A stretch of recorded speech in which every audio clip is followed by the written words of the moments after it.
جو پرابلم درپیش تھا وہ کیا تھا؟ وہ پرابلم یہ تھا کہ اب وہ مقامی زبان نہیں جانتے تھے، دربار کی زبان فارسی تھی، وہ نہیں جانتے تھے، تو جو مراعات وہ اپنی اس ٹریڈ کمپنی کے لیے، ایسٹ انڈیا کمپنی کے لیے لینا چاہتے تھے، اب اس حوالے سے وہاں دربار میں بات کرنے کے لیے انہیں ایک انٹرپریٹر کی ضرورت تھی، ایک ترجمان کی ضرورت تھی، اور وہاں پہ اپنی تجارت کے دوران اس قسم کے ترجمان اکثر وہ ڈھونڈتے رہتے اور اس کمیونیکیشن گیپ کو وہ اس سے ہی کور کرتے۔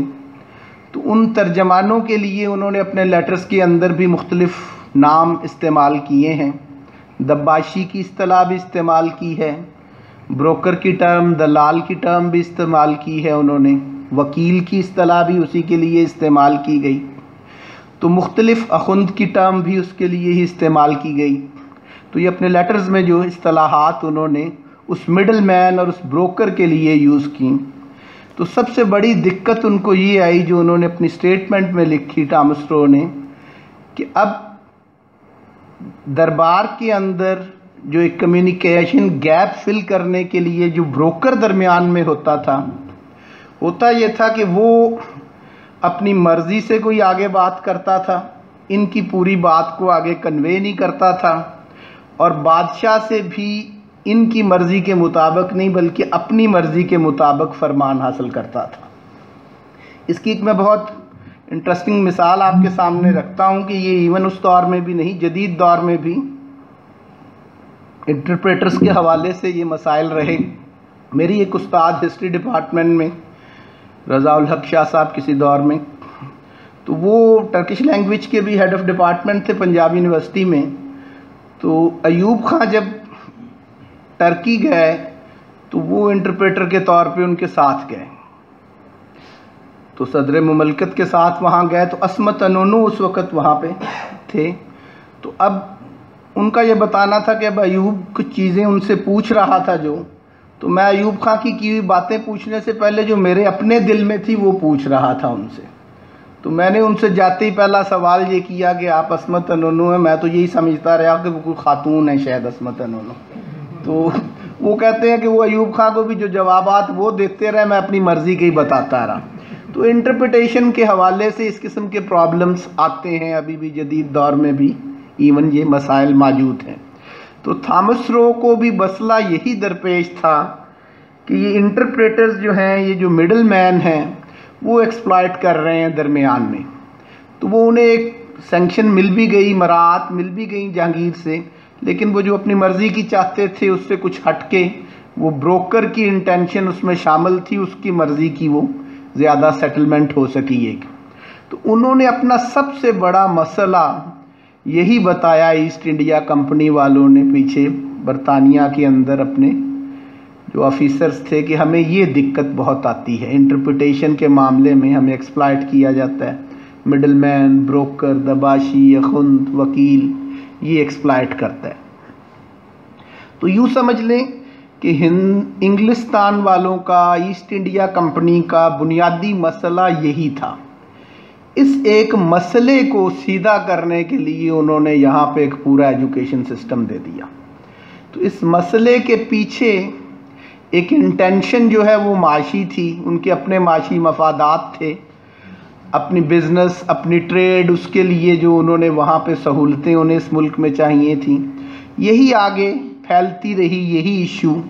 اور سارے کا سارا ایجوکیشن سسٹم جو تھا وہ ہمارا ایسٹ انڈیا کمپنی کے دور میں بھی، برٹش راج کے دور کے اندر بھی، جس کو ہم کالونیل پیریڈ کی ایجوکیشنل کنسٹرکٹ کہہ رہے ہیں یا ایجوکیشنل فارمیشن کہہ رہے ہیں، اس کے پیچھے بنیاد یہی تھی کہ issue of broker, issue of middle man اور ایشو آف انٹرپریٹیشن، اس کے حل وہ ڈھونڈتے رہے۔